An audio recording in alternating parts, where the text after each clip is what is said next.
अगर कोई औरत शादी के 6 महीने के बाद अगर बच्चा पैदा करे तो उस बच्चे का क्या हुक्म है? सुन लीजिए, हमारे और आपके सामने भी ऐसे किस्से आ सकते हैं। हरीश चंद्रपुर वालों, अगर आपके इलाके में किसी लड़की की शादी हो जाए और 6 महीने के बाद अगर उसके बच्चा पैदा हो जाए तो उस बच्चे का क्या हुक्म होगा? सुनो कि 6 महीने में अगर बच्चा पैदा हो जाए तो क्या हुक्म है उसका। हजरत उस्मान गनी कहते हैं कि वो औरत बदचलन है। शादी के बाद 9 महीने के बाद बच्चा पैदा होना चाहिए, 6 महीने में कैसे हो जाएगा?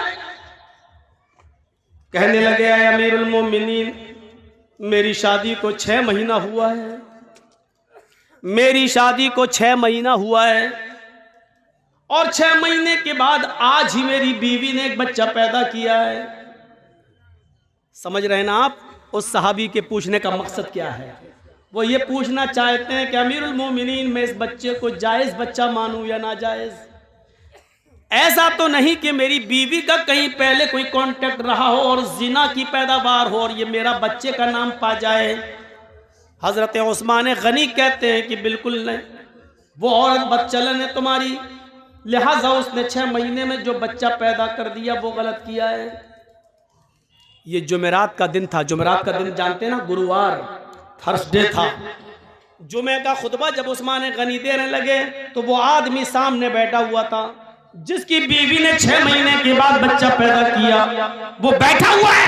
हजरत उस्मान खुतबा देते देते कहने लगे, लोगों, इसकी बीवी ने कल एक बच्चा पैदा किया है और वो बच्चा 6 महीने के बाद पैदा हुआ है। शादी के 6 महीने के बाद कोई बच्चा पैदा नहीं होता है। इसकी बीवी ने शादी के 6 महीने के बाद ही बच्चा पैदा कर दिया है, लिहाजा अगले जुमे को इसकी बीवी को लाया जाएगा और जमीन पे सीने के बराबर गाड़ कर पत्थरों से मार मार के उसको खत्म कर दिया जाएगा। उसको जिनाकार मानते हुए उसकी जान ले ली जाएगी, उसको कत्ल कर दिया जाएगा। हुक्म भी दे दिया। जुमे का खुतबा खत्म, जबकि उस्मान गनी का फैसला गलत था। अब सुनिए गलत कैसे था। जब जुमे का खुतबा खत्म हो गया, हजरत उस्मान ने नमाज पढ़ा दी। उसी मस्जिद में हजरत अली भी बैठे हुए थे। जब जुमे की नमाज खत्म हो गई तो हजरत अली ने लोगों से कहा, थोड़ी देर आप सब बैठे, हजरत उस्मान ने एक मसला गलत बता दिया है। तमाम लोग बैठ गए कि देखें हजरत अली क्या दलील पेश करते हैं। एक औरत के कत्ल का हुक्म दिया जा चुका है, देखें हजरत अली क्या उस औरत को कैसे बचाते हैं, देखें उस औरत को कैसे बचाते हैं। हजरत उस्मान कहते हैं, आय अली कहिए। कहा, अमीरुल मोमिनीन, आपने ये मसला गलत बताया है कि कोई औरत 6 महीने में अगर बच्चा पैदा कर दे तो वो बच्चा नाजायज है। हजरत उस्मान कहते हैं, 6 महीने में अगर बच्चा पैदा हो जाए तो वो गलत नहीं हुआ? हजरत अली ने कहा, नहीं, आज तक किसी औरत ने 6 महीने में बच्चा पैदा किया? हजरत अली ने कहा कि वो मेरा मामला नहीं है और उसका इल्म मुझे नहीं है, किया कि नहीं किया वो मैं नहीं जानता। क्या अल्लाह के नबी के जमाने में किसी औरत ने 6 महीने में कोई बच्चा पैदा किया? हजरत अली मुस्कुरा कर जवाब देते हैं कि मुझे इसका भी इल्म नहीं है। कहा, जब इसका इल्म नहीं है तो फिर क्यों कह रहे हो? कहा, कह सिर्फ इसलिए रहा हूं कि 6 महीने के बाद अगर कोई बच्चा पैदा हो जाए तो वो गलत नहीं है। अच्छा, तुम ये भी कह रहे हो अल्लाह के नबी के जमाने में किसी औरत ने 6 महीने में बच्चा पैदा नहीं किया? तुम ये भी मानते हो कि अल्लाह के रसूल सल्लल्लाहु अलैहि वसल्लम ने 6 महीने के बाद पैदा होने वाले बच्चे को जायज माना? तुम ये भी कह रहे हो कि आज तक किसी औरत ने 6 महीने के अंदर कोई बच्चा पैदा नहीं किया? फिर तुम ये कह रहे हो कि 6 महीने में जो बच्चा पैदा हो जाए वो जायज? क्या दलील है? क्या अल्लाह के रसूल से कोई हदीस है? हजरत अली कहते हैं, हदीस की जरूरत नहीं है, कुरान में मसला मौजूद है। कुरान कहता है 6 महीने के बाद भी अगर औरत बच्चा पैदा कर दे तो बच्चे को जायज माना जाएगा। हजरत उस्मान कहते हैं, क्या कुरान में लिखा है? ये कुरान जो रोज मैं पढ़ता हूं। हजरत अली कहते हैं, आप पढ़ते हैं लेकिन शायद गौर नहीं कर सके। हजरत उस्मान ने कहा लोगो दलील मांगो अली से। हजरत अली ने कहा दलील सुनो। अब दलील सुनिए और सुनो, गीत बहुत सुन चुके हो, गाने बहुत सुन चुके हो, इधर उधर की लफाजियां बहुत सुन चुके हो। जलसा में चंदा लिया है कुरान के नाम पे, हदीस के नाम पे कि जलसा होगा, कुरान हदीस की बातें होंगी। अब जब कुरान और हदीस सुनाई जा रही है तो सुनकर इस जलसे को हलाल करो, वरना यहां बैठना भी आपका हलाल नहीं होगा। सुनो, हजरत अली दलील दे रहे हैं। दलील क्या? दलील हाय उस्मान, अल्लाह ताला फरमाता कुरान में वल्वालिदातु युर्ज़िअना औलादहुन्ना हौलैनि कामिलैन। अभी जो कह रहा था ना हालात के ऊपर बोलो, उससे पूछो कुरान की कौन सी आयत है, किस पारे में, तो नहीं बता पाएगा। वल्वालिदातु युर्ज़िअना औलादहुन्ना हौलैनि कामिलैन। तर्जुमा सुनिए, मीनिंग सुनिए, ट्रांसलेट सुनिए। माएं अपने बच्चों को दूध पिलाएं मुकम्मल 2 साल। मैं किसी को भी खड़ा करके पूछ सकता हूं कितने साल दूध पिलाएं मां? 2 साल। 1 साल में कितना महीना होता है? 12। 2 साल में कितना हुआ? 24। मां अपने बच्चे को कितना दूध पिला सकती है? 24 महीना, 2 साल। कामिलैन मतलब मुकम्मल, कंप्लीट, यानी 2 साल तक पिला सकती है। 2 साल से 1 दिन भी ज्यादा नहीं। पहले छुड़ा सकती है, 2 साल से पहले दूध छुड़ा सकती है, लेकिन 2 साल के बाद 1 दिन भी ज्यादा पिलाने की इजाजत नहीं है। बच्चा पैदा हुआ 6 महीने में, और दलील क्या दे रहे हैं हजरत अली? मां अपने बच्चे को दूध पिलाए 2 साल। ये दलील है? ये दलील है? अब सुनिए हजरत उस्मान क्या कहते हैं हंसते हुए, अली ये तो दूध पिलाने की इद्दत बता रहे हो, दूध पिलाने की मुद्दत बता रहे हो कि दूध पिलाएं 2 साल तक। यहां दूध पिलाने पे एतराज नहीं है, हमने किसी को मना नहीं किया कि 2 साल तक दूध ना पिलाएं। बात यह है कि 2 साल, बच्चा 6 महीने के बाद पैदा हो जाए फौरन, तो वो बच्चा जाए, उसकी दलील दो। हजरत अली कहते हैं वहीं आपको ला रहा हूं। पहले तो ये बता दूं कि दूध पीने की मुद्दत कितनी है? 2 साल, 24 महीने। मान रहे ना कि हाँ, कौन मना करेगा? कुरान की आयत 24 महीना दूध पीने के है ना, कहाँ? अच्छा चलो दूसरी दलील ले लो। हाँ दो, जल्दी दो। 6 महीने में बच्चा पैदा हो जाए, जल्दी दो दलील। वफिसालुहु फी आमैन। हजरत अली ने दलील पलट दी, बस कुरान की दूसरी आयत पेश कर दी। मां अपने बच्चे का दूध छुड़ाएं 2 साल में। पहली जगह क्या था? पिलाएं 2 साल तक। दूसरी आयत में क्या है? छुड़ाएं 2 साल में। बात तो एक ही है। इधर से कान पकड़ो चाहे इधर से कान पकड़ो, बात तो एक ही है ना। 2 साल तक पिलाओ या 2 साल के अंदर अंदर छुड़ाओ, दोनों सूरतों में बात एक ही है। हजरत उस्मान कहते हैं मुझे बेवकूफ समझ रखा है क्या? अरे पिलाएं 2 साल तक या छुड़ाएं 2 साल में, बात तो एक ही है। कहा हम आपको मजबूत कर रहे हैं ताकि आप पलट ना जाएं। 2 साल मान रहे ना कि हाँ, 24 महीने मान रहे ना? हाँ। ये किसकी इद्दत है, मुद्दत है? का दूध पिलाने की। दूध पिलाने की मुद्दत 2 साल है ना? कि हाँ। अब सुनो तीसरी दलील, जिसमें अल्लाह ने हमल और दूध छुड़ाने की दोनों की गिनती को और मुद्दत को एक साथ बयान कर दिया है। कुरान में तीसरी जगह अल्लाह ने फरमाया वह हमलुहु, हमल देखिए, वह हमलुहु व फिसालुहु सलासून शहरन। वह हमलुहु व फिसालुहु, औरत के हमल की, औरत के हमल की और दूध छुड़ाने की मुद्दत 30 महीने है। कितना? सलासून शहरन। कितना महीना? 30।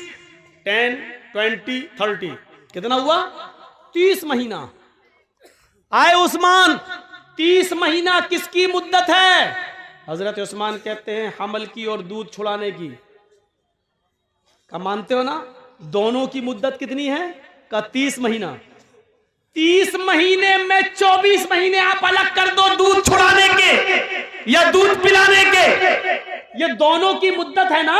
30 और अल्लाह दूध पिलाने की मुद्दत 24 महीने बता चुका है, यानी 24 महीने तक बच्चा दूध पी सकता है। तो 24 महीने 30 में से आप माइनस कर देंगे, 30 में से 24 को माइनस करो तो कितना बचा?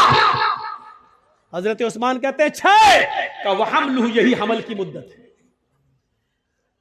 वहमलुहु व फिसालुहु सलासूना शहरन, यही हमल की अकल्ले मुद्दत है। यानी औरत कम से कम 6 महीने के बाद बच्चा पैदा अगर करती है तो वो बच्चा जायज माना जाएगा, वो बच्चा नाजायज नहीं माना जाएगा। 6 महीने से पहले अगर कोई बच्चा पैदा करती है औरत तो वो बच्चा नाजायज माना जाएगा, वो बच्चा हराम माना जाएगा। लेकिन 6 महीने के बाद अगर कभी भी बच्चा पैदा करती है तो वो बच्चा जायज है। ओफो, ऐसी नई नई बातें जो अभी तक नहीं सुनी हो वो तो सुन नहीं रहे। हालात पे बोलो, अरे हालात पे क्या बोलो? हालात तो ये है कि यूपी में देख लीजिएगा वही फिर आ रहा है घूम फिर के, जिसके सर पे बाल नहीं है। और क्या सुनना चाहते हो? हालात पे सुनना चाहते हो तो इन चैनल वालों को बुलाना छोड़ दो, इन पे पाबंदी लगा दो, हालात पे बोलना शुरू कर देंगे।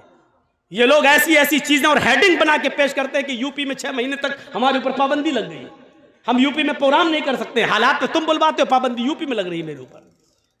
इन लोगों ने, अभी मैंने वसीम रिजवी के ऊपर तकरीर की, मैंने कहा कि सब कुछ बदल दिया तेरा, सब कुछ बदल दिया।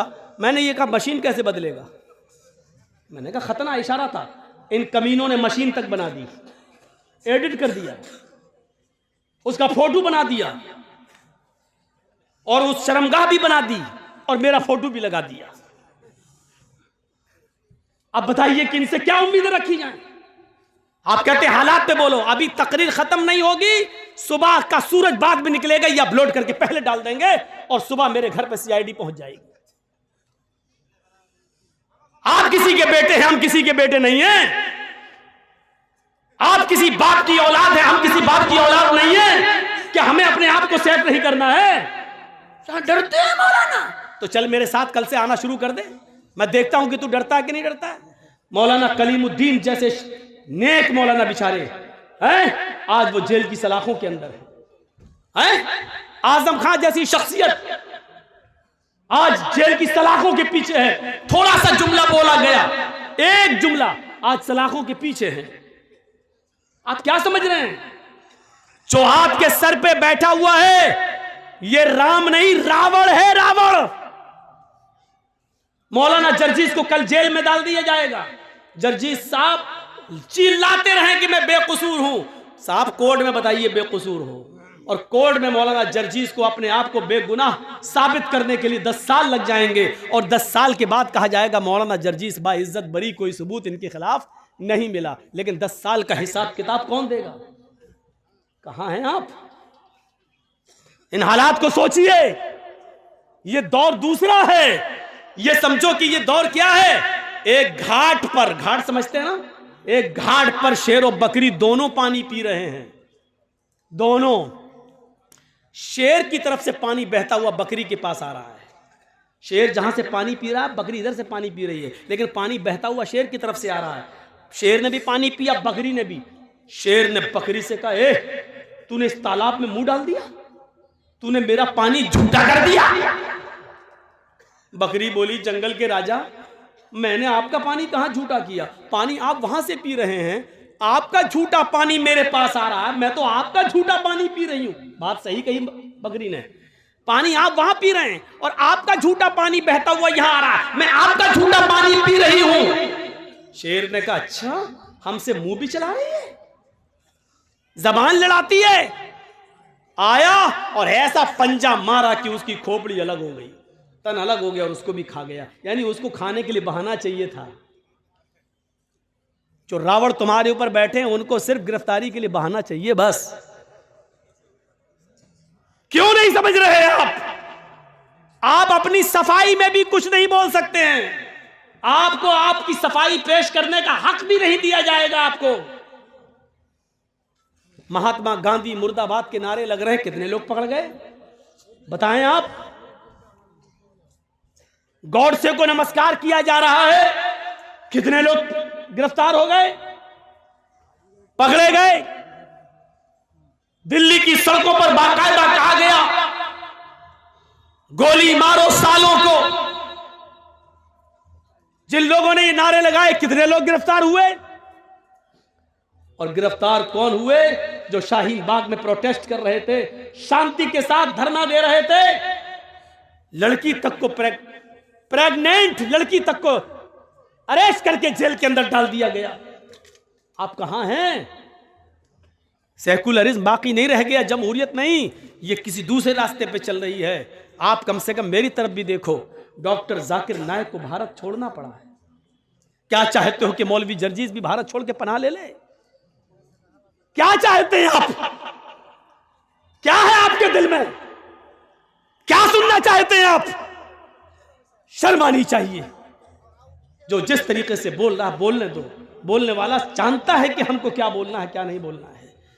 मेरे भाइयों, आप जब धान बोते हैं तो जर्जीस कहने नहीं आता कि इतना बो, या वो ऐसा क्यों? कि वो आपका काम है। आप अपने काम में माहिर हैं, हम अपने काम में माहिर हैं। हर आदमी अपने काम में एक्सपर्ट होता है। मुझे क्या बोलना है, क्या नहीं बोलना है, कहां कौन सी बात कहना है, इस काम के लिए मौलवी लोगों को आजाद छोड़ दो। मेरे भाइयों, मदरसों में क्या पढ़ाया जाता, मदरसों के लिए छोड़ दो। आप हर किसी को मशवरा मत दीजिए। डॉक्टर, MBBS, MS डॉक्टर को ऑपरेशन करना है, क्यों वहां पर आपको नहीं बिठाया जाता है? क्यों? आप नहीं देख पाएंगे। जब आपकी बीवी का, आपके बेटे का ऑपरेशन होगा तो आप कहेंगे साहब इतना नहीं इतना काटो, इतना नहीं इतना काटो। डॉक्टर के काम में डिस्टर्ब होगा, इसलिए डॉक्टर ऑपरेशन थिएटर के अंदर, OT के अंदर अकेले सिर्फ अपने कर्मचारी को लेके, अपने असिस्टेंट को लेके जाता है, किसी को लेके नहीं जाता है। अब आप डॉक्टर से कहेंगे साहब कान यहां से यहां तक चीरना, यहां पर्दा उसका ऐसा है, आपको भगा देगा। जाओ कहीं और जाके इलाज करा लो, सरकारी हॉस्पिटल में चले जाइए। तो आप हर किसी को मशवरा नहीं दे सकते हैं। आप किसी मौलवी को मशवरा मत दीजिए, मौलवी एक्सपर्ट होता है। और फिर मुझे तो 20 साल का तजर्बा है, मुझे अच्छी तरीके से मालूम हो गया कि कहां क्या बोलना चाहिए, कहां क्या नहीं बोलना चाहिए। तो मेरे भाइयों, इन चीजों को आप अपने जहन में रखिए, इन चीजों को अपने जहन में रखिए। हालात अच्छे नहीं हैं, हम वही गलती कर रहे हैं जो नहीं करनी चाहिए। बार बार मैं आपको एक इशारा कर रहा हूं, याद रखिएगा। कुछ लोग नारे लगा रहे हैं, अब हमारी लिंचिंग हो रही है, नारे लगाए जा रहे हैं और नारे लगा के हमें बरगलाने की कोशिश की जाएगी। जहां 2-4 दाढ़ी वाले मिलेंगे वहीं पर जय श्री राम के नारे लगा के हमें बरगलाने की कोशिश की जाएगी। अक्लमंद इंसान वो है जो इनके बरगलाने में ना आए और खामोशी के साथ गुजर जाए। ये अक्लमंदी है इस जमाने में, आज के इस दौर में। जरूरी नहीं है, अब सुन लो मेरी बात, अगर कोई पागल कुत्ता मौलाना जर्जीस को काट ले उसके पैर में, तो उसका जवाब क्या कि मौलाना जर्जीस भी उस पागल कुत्ते के पैर में काटने जाए? आप क्या कहोगे जर्जीस को? एक पागल कुत्ते ने हमें काट लिया है, अब हम भी पकड़ो और काट रहा। लोग कहें कितना बड़ा पागल है। यही पागल है। अगर कोई पागल कुत्ता हमारे पैर में काट ले तो इसका यह मतलब नहीं है कि जर्जीस साहब भी उस पागल कुत्ते को काटने जाएं। कुछ लोग इस वक्त पागल हो चुके हैं पावर को देखकर। कुछ लोग जानते हैं कि हमारा पावर है, हमारा आदमी बैठा हुआ है सीट पर, गवर्नमेंट का नशा है। वो जानते हैं कि गोली मारो सालों को, देश के गद्दारों, कुछ भी, हमारा कुछ नहीं होगा।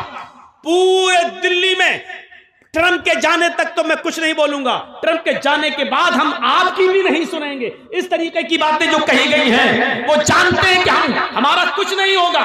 मेरे भाइयों सुन लीजिए, आप ये हालात बना दिए गए हैं, ऐसे मौके पर खामोशी का मुजाहरा कर रही है आप। कुछ कुत्ते पागल हो गए हैं, पागल नशा है उनको कि हमारे ऊपर किसी का हाथ है। अब इस पागल कुत्ते को अगर आप समझ जाएं तो पूरी तकरीर कामयाब। मैं नाम नहीं लूंगा, सॉरी, माजरत के साथ, आप मुझे आइंदा बुलाएं या ना बुलाएं, मैं नाम नहीं लूंगा। लेकिन इस पागल कुत्ते को अगर आपने समझ लिया तो समझ लो कि पूरी तकरीर समझ गए आप। मेरे भाइयों, अगर कुछ पागल कुत्ते हमारे पैर में काट लें तो इसका यह मतलब नहीं है कि हम भी उस पागल कुत्ते को काटने जाएं। हाथी चलता रहता है, कुत्ते भौंकते रहते हैं। अब हाथी अगर उन कुत्तों के भौंकने पर पीछे मुड़ मुड़ के देखने लगे तो हाथी अपनी मंजिल तक कभी नहीं पहुंच पाएगा। तुम्हें अपनी मंजिल पर पहुंचना है। हाथी चला चल जा रहा है, वो पीछे मुड़ के नहीं देख रहा है, क्योंकि वो जानता है कि इनकी आदत भौंकने की है, ये भौंक भौंक कर खुद ही थक जाएंगे। हाथी अपनी मंजिल को पा लेता है। मुसलमानों, तुम्हें अपनी मंजिल तक जाना है। हरिश्चंद्रपुर वालों, तुम्हें अपनी मंजिल तक जाना है। इसलिए भौंकने वाले कुत्तों के भौंकने को मत देखो, मंजिल पर तुम्हारा निशाना होना चाहिए। इंशाअल्लाह तुम्हें मंजिल मिलेगी। इन भौंकने वाले कुत्तों को समझ लो कि कुत्ते हैं, इनकी आदत है भौंकने की। इस वक्त हम जिन हालात से गुजर रहे हैं उसमें अक्लमंदी से काम लेने की जरूरत है। अक्लमंदी कैसी? एक मिसाल दूं, बड़ी अच्छी मिसाल है। 3 जानवर शिकार करने निकले, शेर, भेड़िया, लोमड़ी। तीनों जानते हैं ना, शेर, लायन और भेड़िया, आप जानते हैं, लोमड़ी, फॉक्स। 3 जानवर शिकार करने निकले। कौन कौन? कौन? शेर, भेड़िया, लोमड़ी। और तीनों ने एक एक शिकार कर लिया। सुनो, तीनों ने एक एक शिकार किया। शेर ने हिरन मारा, भेड़िए ने शेर ने हिरन मारा, भेड़िए ने बकरी मारी और लोमड़ी ने खरगोश, रैबिट का शिकार कर लिया। शेर ने क्या मारा? हिरन। भेड़िए ने क्या मारा? बकरी। और लोमड़ी ने खरगोश। तीनों जानवर पड़े हुए हैं। शेर ने भेड़िए से कहा, तुम फैसला करो किसको क्या खाना है। देखिए, सरदार है ना जंगल का। बस शेर जो सरदार को पहचान गया पूरी तकदीर समझ जाएगा। शेर ने कहा, फैसला करो भेड़िए से, फैसला करो कौन क्या खाएगा। भेड़िए ने कहा, बहुत आसान जी। जंगल के राजा ने शेर ने कहा, हाँ बताओ क्या है। अच्छा, शेर को तीनों जानवर खाना थे। भेड़िए से फैसला करवा रहा, बताओ क्या है। भेड़िए ने कहा, बहुत आसान, हिरन आप खा लीजिए, बकरी मैं ले लेता हूं, लोमड़ी को खरगोश दे देते हैं। शेर ने कहा, ये कोई फैसला है? इधर आ। मारा एक झपटा उसको और भेड़िए का सर तन से जुदा हो गया। भेड़िया मर गया, सर तन से जुदा।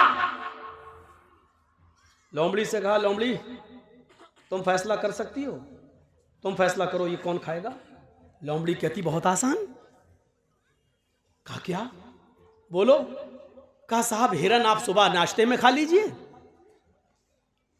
शाम को बकरी खा लीजिए, और बीच में जब जायका, मुंह का जायका बदलना हो तो आप खरगोश का टेस्ट कर लीजिए। तीनों जानवर आपके हैं।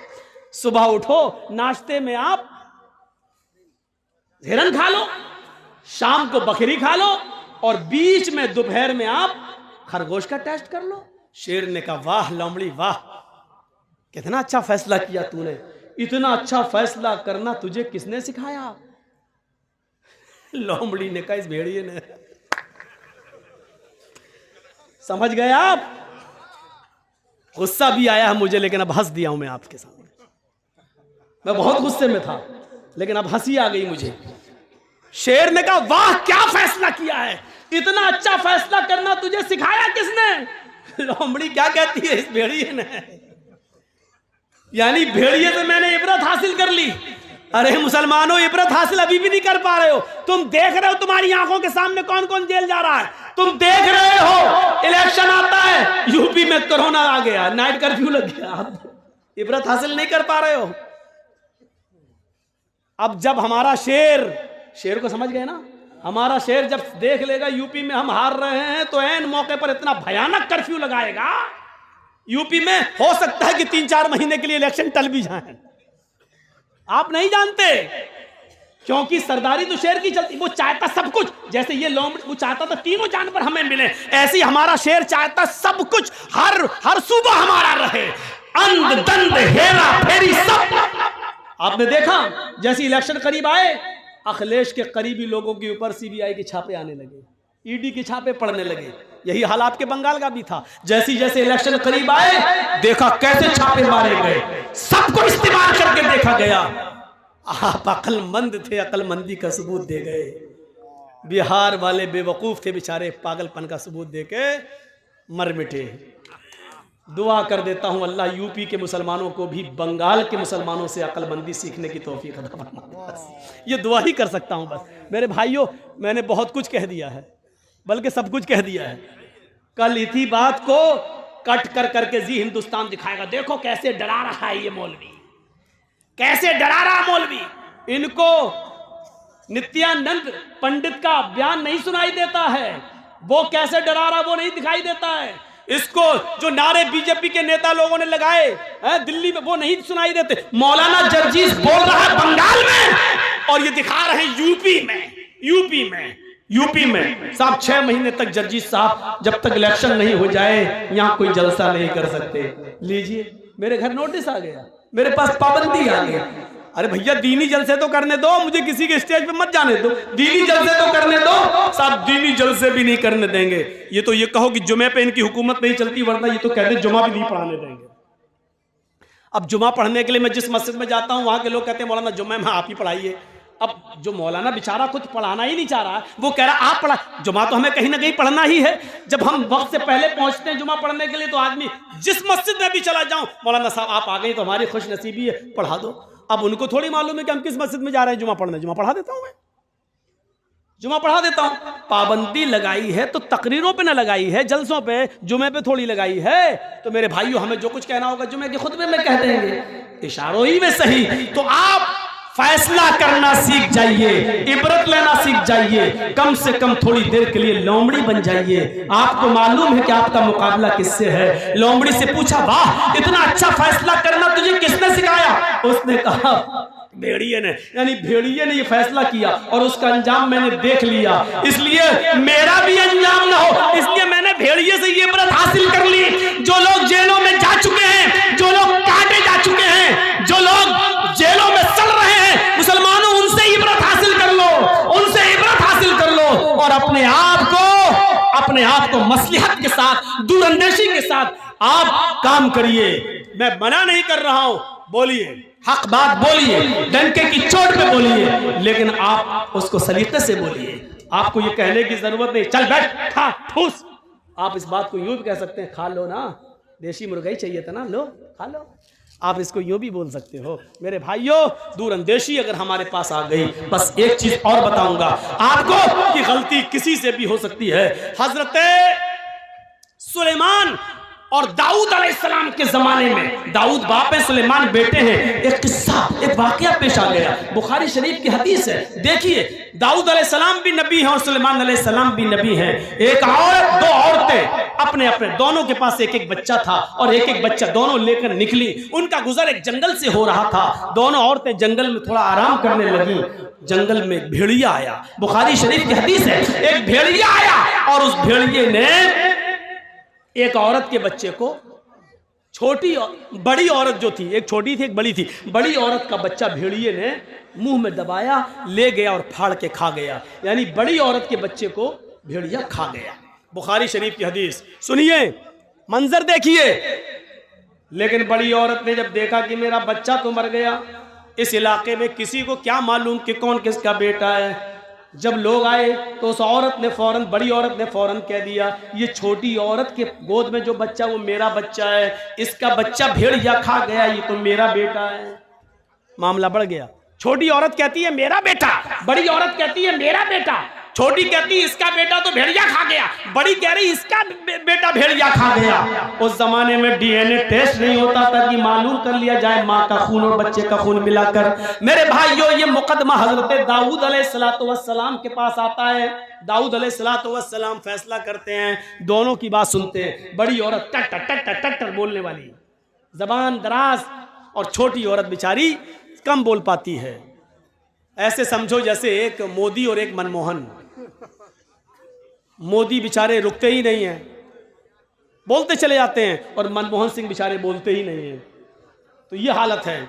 एक बार आपको मालूम है, सऊदी अरब में गए थे मोदी जी, तो सऊदिया का बादशाह ऐसे करके दूरबीन से कुछ देख रहा था।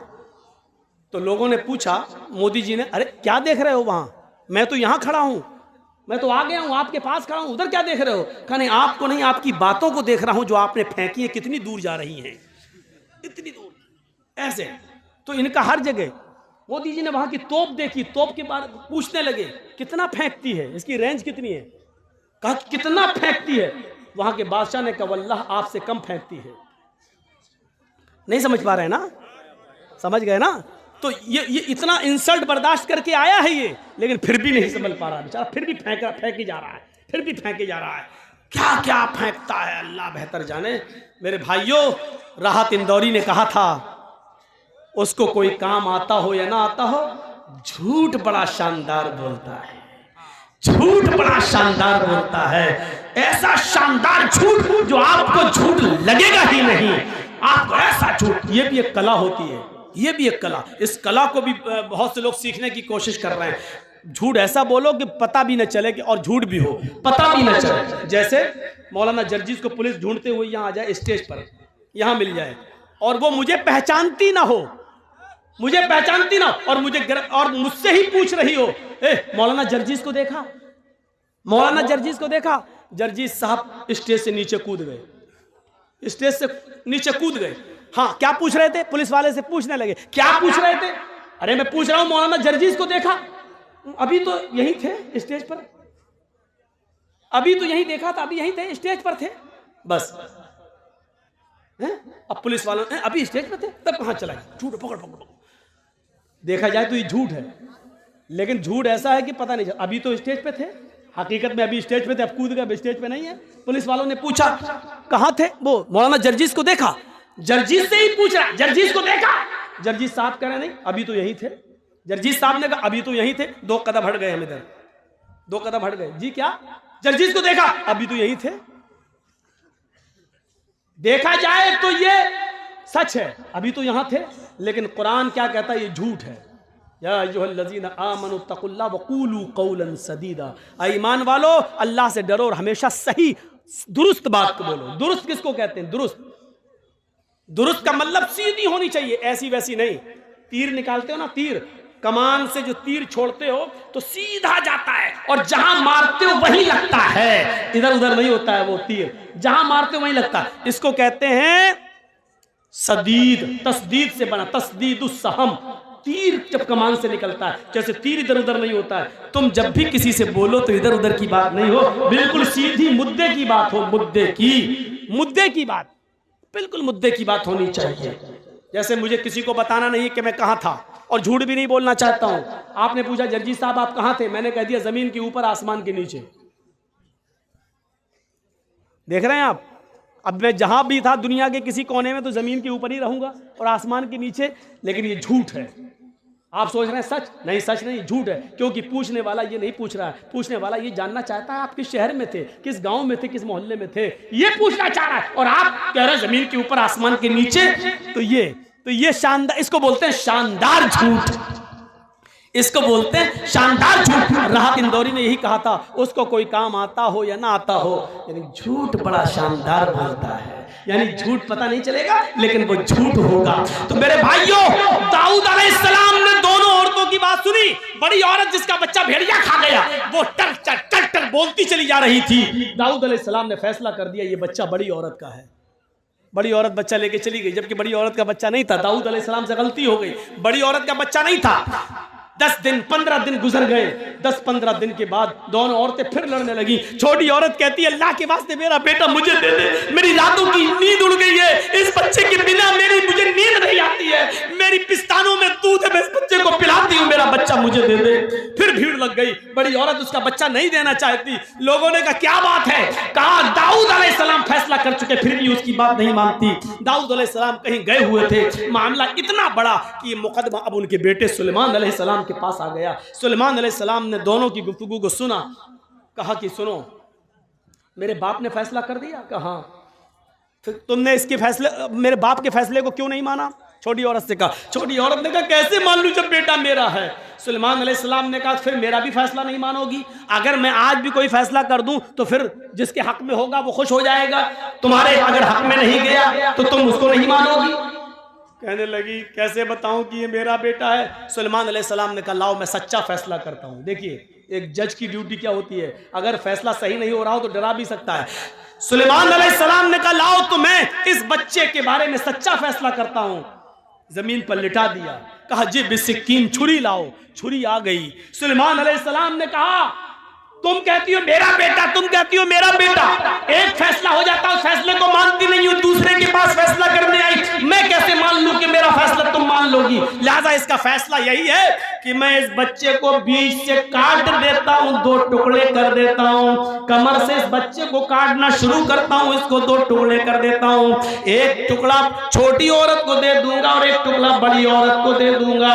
सुलेमान अलैहिस्सलाम ने जैसे ही छुरी उस बच्चे की कमर पर रखी और उसके ऊपर थोड़ा सा प्रेशर दिया, छुरी से जैसे लगे कि मैं काटने जा रहा हूं। हालांकि एक नबी किसी बच्चे को कैसे काट सकता है, लेकिन सुलेमान अलैहिस्सलाम ने जैसे छुरी उस बच्चे के बीचों बीच कमर पे रखी, छोटी औरत जिसका बच्चा था चीख पड़ी, ऐ सुलेमान ला तफअल हाकज़ा वल्लाही हाज़ा हुआ। ऐ सुलेमान आप इस बच्चे के टुकड़े टुकड़े मत कीजिए। ऐ सुलेमान ये मेरा बेटा नहीं है, मैं झूठ बोल रही हूँ। ऐ सुलेमान ये मेरा बच्चा नहीं है, मैं झूठ बोल रही हूँ, इस बच्चे को काटिए मत, ये उसी का है। वल्लाही हुआ हाज़ा, अल्लाह की कसम वो बच्चा इसी औरत का है, इसी को दे दीजिए, मुझे नहीं चाहिए। उसकी आंखों में आंसू आ गए छोटी औरत के और रोती हुई जाने लगी। बड़ी औरत मुस्कुरा रही है, खड़ी है, कट जाए मेरा क्या, मेरा तो बच्चा ही नहीं है, उसको कोई परवाह नहीं थी। जैसे ही छोटी औरत जाने लगी और बड़ी औरत बच्चे को उठाने आई, सुलेमान अलैहिस्सलाम ने कहा दूर दूर। उसने कहा क्या हुआ, आपके सामने उसने अल्लाह की कसम खाकर कह दिया ये मेरा बेटा नहीं है, इसका है। सुलेमान अलैहिस्सलाम कहते यही तो मैं देखना चाहता था, यही तो मैं देखना चाहता था। उसकी आंखों से निकलने वाले आंसू और उसकी तड़प ये बतला रही थी कि मेरा बेटा मरना नहीं चाहिए, मुझे भले ही न मिले, किसी को मिले, मिल जाए, कभी कभी देख लिया करूंगी, आंखों को ठंडक मिल जाएगी, लेकिन मेरा बेटा जिंदा तो रहेगा, अगर कट गया तो न मेरा रहेगा न इसका रहेगा। आए औरत, उस औरत की आंखों से गिरने वाले आंसुओं ने बता दिया है कि ये बच्चा उसका है, तेरा नहीं, मेरे बाप से गलत फैसला हो गया है। उठाया उस बच्चे को, कहा है औरत इधर आ, छोटी औरत, और कहा ये बच्चा तेरा है, इस बच्चे को तू पकड़, इस बच्चे की मालिक तू है, इस बच्चे की माँ तू है। मैं कहना ये चाहता था इंसान होने के नाते गलती किसी से भी हो सकती है, लेकिन सही फैसला जाने के बाद फिर अपनी गलती पर कायम नहीं रहना चाहिए। तो मेरे भाइयों, ये चंद बुनियादी बातें मैंने 12:40 तक आपके सामने खिताब में दी है। मुझे उम्मीद है कि इंशाअल्लाह ये खिताब आपके दरमियान एक इनकलाब पैदा करेगा। हम अल्लाह से दुआ करते हैं कि बारे अल्लाह हमारी खताओं को माफ़ फरमा दे, हमारे गुनाहों को बख्श दे, हम जमीआ मुसलमानों पर रहम फरमा। अल्लाह हम सबको आपस में भाई भाई बना दे और एक प्लेटफार्म पे हमको जमा कर दे। जब तक तू हमें जिंदा रख, इस्लाम पे जिंदा रखना, और जब हमारा खात्मा हो तो ईमान पर हमारा खात्मा फरमाना। वमा अलैना इल्लल बलागुल मुबीन व आखिरु दावाना अनिल हम्दुलिल्लाहि रब्बिल आलमीन। अस्सलामु अलैकुम व रहमतुल्लाहि व बरकातुहू।